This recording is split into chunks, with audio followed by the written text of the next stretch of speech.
আজকে আমরা অনেকগুলি বিষয় নিয়ে আলাপ আলোচনা হয়েছে।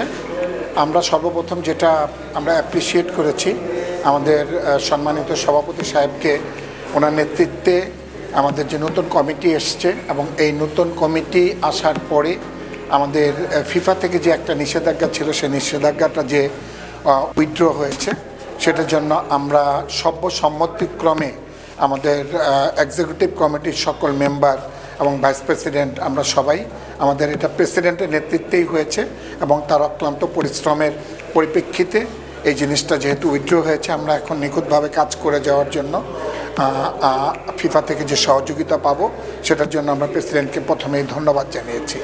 প্রথম আমাদের এটা ছিল।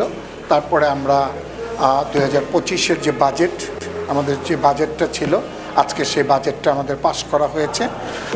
এইচআর বিষয়ে সংক্রান্ত যেসব আলোচনা হয়েছে এবং সেটাও আমাদের পাশ হয়েছে।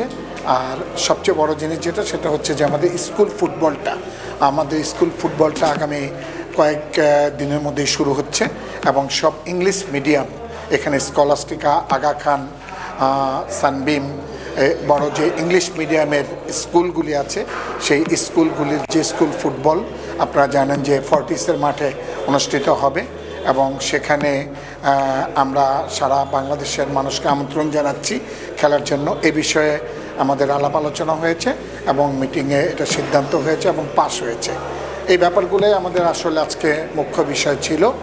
আর আপনারা জানেন যে আপনাদের মাধ্যমে আমরা দেশবাসীর কাছে আগামী 25 তারিখে যে আমাদের বাংলাদেশ জাতীয় ফুটবল দলের যে খেলা রয়েছে, আমাদের নতুন যে একজন খেলোয়াড় এসছেন যে